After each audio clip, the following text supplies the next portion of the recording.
હિન્દુ નેતાને આપવાના ધમકી કેસમાં ઝડપાયેલા મૌલવી સઘન તપાસમાં મોટા ખુલાસા થયા છે। મૌલવી સાથે સંપર્ક ધરાવતો બિકાનેરનો શખ્સ અશોક સુથાર ઉર્ફે અબુ બકર પાકિસ્તાનના સંપર્કમાં હોવાનો ખુલાસો થયો છે। પાકિસ્તાની યુવતીઓ સાથે સોશિયલ મીડિયાના માધ્યમથી સંપર્કમાં અશોક સુથાર હતો। પાકિસ્તાની યુવતીઓના સંપર્કમાં આવીને અશોક સુથારે ધર્મ પરિવર્તન કર્યું હોવાની માહિતી સામે આવી છે। સૂત્રોના મતે અશોક ઉર્ફે અબુ બકરના ઘરે તપાસમાં મહત્વની હકીકતો જાણવા મળી, જેમાં કમ્પ્યુટર ક્લાસીસ ચલાવતો અશોક ઘણા માસથી પાકિસ્તાની યુવતીઓના સંપર્કમાં હતો। યુવતીઓ સાથે પહેલા નોકરી માટે અને બાદમાં ધર્મ બાબતે ચેટ કરતો। પાકિસ્તાનની યુવતીઓએ તેનું બ્રેઇન વોશ કરી દીધું હતું। અશોક સુથારમાંથી અબુ બકર બન્યાની હકીકત સામે આવી છે। અશોક સુથારે દિલ્હીની મસ્જિદમાં ધર્મ પરિવર્તન કર્યું હોવાની માહિતી મળી છે। પોલીસ આરોપીને કોર્ટમાં રજૂ કરીને રિમાન્ડની માંગણી કરશે।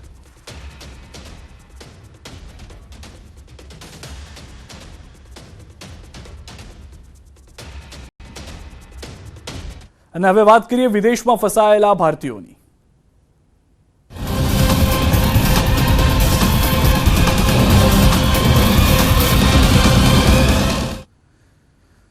કિર્ગિસ્તાનમાં ફસાયેલા વિદ્યાર્થીઓના મામલે સીએમની વિદેશ મંત્રાલય સાથે પરામર્શ માટે સૂચના। મુખ્ય સચિવ રાજકુમારને સૂચનાઓ આપી છે।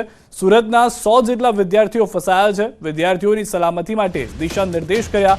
કિર્ગિસ્તાનમાં 17,000 જેટલા ભારતીયો અભ્યાસ કરે છે। ભારત સરકાર દ્વારા 2 હેલ્પલાઇન નંબર જાહેર કરાયા છે। કિર્ગિસ્તાનમાં વિદ્યાર્થીઓ ફસાવા મામલે સીએમએ આદેશ આપ્યા છે।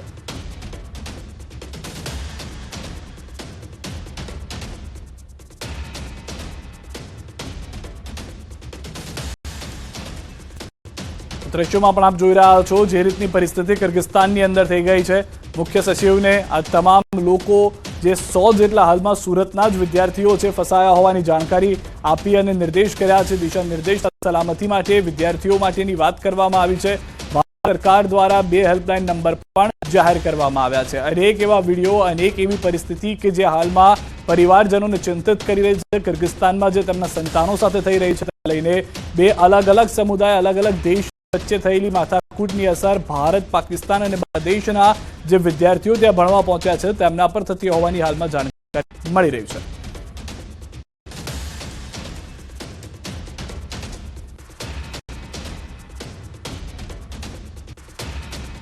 તો અનેક વિદ્યાર્થીઓ એરપોર્ટ પર પણ પહોંચ્યા હોવાની જાણકારી છે કે જેઓ ત્યાં રાહ જોઈ રહ્યા છે કે ક્યારે તેઓને લઈ જવામાં આવશે।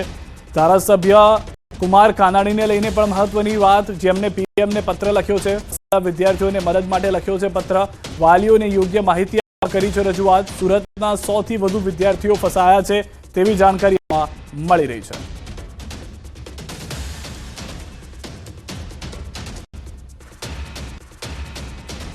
તો બનાસકાંઠાની વિદ્યાર્થીની કિર્ગિસ્તાનમાં ફસાઈ છે। રવિવાર સુધી વિદ્યાર્થીની ઘરે પરત ફરશે। અફરોજ શેખ 4 વર્ષ કિર્ગિસ્તાનમાં હતી, MBBS નો અભ્યાસ કરે છે। ફેલાઈ હતી ચિંતા, તરફથી મદદ ના મળી હોવાનો પરિવારનો દાવો છે। પરિવારે કહ્યું કે જાતે અમે અમારી દીકરીને પરત લઈને આવી રહ્યા છે। રવિવારે તે પરત ફરી શકે છે તેવી પરિસ્થિતિ છે હાલમાં।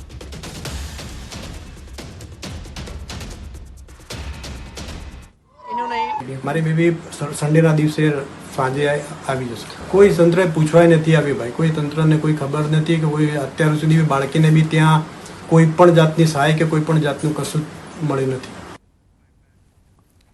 આ તરફ સાબરકાંઠાથી સમાચાર, ગરમીનો પારો 47 ડિગ્રીને પાર ગયો છે। હિંમતનગરમાં 47 ડિગ્રીએ પહોંચ્યો છે ગરમીનો પારો। આખરી ગરમી વચ્ચે શહેરના રસ્તા સુમસામ છે। આપને જણાવી દઈએ કે લોકોએ બહાર ન નીકળવું તેવું પણ કહેવામાં આવી રહ્યું છે। સૌથી વધારે મહત્વની વાત, અનેક વિસ્તારમાં રેડ અને ઓરેન્જ એલર્ટ પણ જાહેર કરવામાં આવ્યું છે।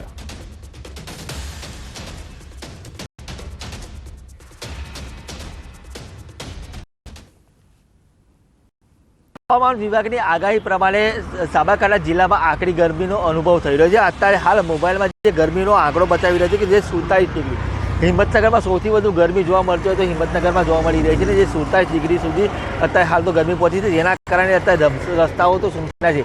જે લોકોથી ન છૂટકે જ ઘરની બહાર નીકળી રહ્યા છે, જે છે તે મોઢા ઉપર સ્કાર્ફ અથવા અન્ય જે સૂતરા કાપડના વસ્ત્રોનો ઉપયોગ કરીને જ ફરતા હોય છે। એટલે કે કહી શકાય કે આરોગ્ય વિભાગ દ્વારા પણ જે એડવાઇઝરી જાહેર કરવામાં આવી છે અને ખાસ કરીને પોતાનું રક્ષણ મળે અને ગરમીથી વધુ બચવા માટેના અનેક નુસ્ખાઓ પણ અપનાવવાની વાત કરવામાં અને આજે જે ગરમી છે, ગરમીનો પ્રકોપ યથાવત જોવા મળી રહ્યો છે અને આકરી ગરમીના કારણે મનુષ્ય સહિત પશુઓ પણ હાલ તો ગરમીમાં તોબા પોકારી ઉઠ્યા છે. ઈશાન વર્મા, ન્યૂઝ 18 ગુજરાતી, સાબરકાંઠા. રાજકોટમાં તાપમાનનો પારો 43.4 ડિગ્રીને પાર. 24 કલાકમાં 108ના ચોપડે હીટસ્ટ્રોકના કેસ. 3 કેસ, 3 દર્દીઓને તાત્કાલિક હોસ્પિટલ ખસેડાયા. સિનિયર સિટીઝન દર્દીને રાજકોટ રેલવે હોસ્પિટલ ખસેડાયા. એક દર્દીને જેતપુરની ડોક્ટર કોટડિયા હોસ્પિટલમાં સારવાર હેઠળ ખસેડવામાં આવ્યા છે. ધોરાજી વિસ્તારનો એક દર્દી મોટી મારડ પીએચસી સેન્ટરમાં દાખલ થયો છે.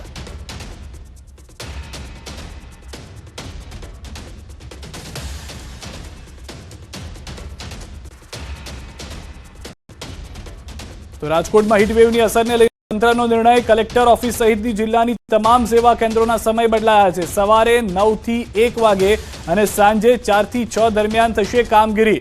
1 થી 4 દરમિયાન કોઈ કામગીરી કરવામાં નહીં આવે. સવારે 9 થી 1 અને સાંજે 4 થી 6 દરમિયાન કામગીરી થશે. તાપમાનનો પારો ઊંચો રહેશે ત્યાં સુધી કામગીરીના સમયમાં ફેરફાર કરવામાં આવ્યો છે. તો હીટવેવને લઈને મહત્વના અને મોટા સમાચાર. નિર્ણય કરવામાં આવ્યો છે. કલેક્ટર ઓફિસ સહિતની જિલ્લાની તમામ સેવા કેન્દ્રના સમય રાજકોટની અંદર બદલાયા છે. સવારે 9 થી 1 અને સાંજે 4 થી 6 દરમિયાન જ ફક્ત કામગીરી કરવામાં આવશે. તો રાજ્યના તમામ વિસ્તારમાં કાળઝાળ ગરમી પડી રહી છે. જો કે દમણમાં ગુજરાતની સરખામણીમાં તાપમાન ઓછું રહે છે, પરંતુ પર્યટકોથી સતત ધમધમતો દમણનો દરિયો કિનારો પણ બપોરના સમયે ગરમીની અસર વર્તાયેલી દેખાય છે. બપોરે 12 વાગ્યાથી સાંજે 4-5 વાગ્યા સુધી દમણના દરિયા કિનારા પર પર્યટકોની ખૂબ ઓછી હાજરી અથવા તો નહિવત આપ કહી દો તો પણ વધુ નહીં હોય. જે પર્યટકો દમણના દરિયા કિનારે ફરવા આવે છે તેઓ પણ ઠંડા પીણા અને લીંબુ શરબત સહિતના પીણાનો ઉપયોગ કરી ગરમીમાં રાહત મેળવવાનો પ્રયાસ કરતા જોવા મળ્યા.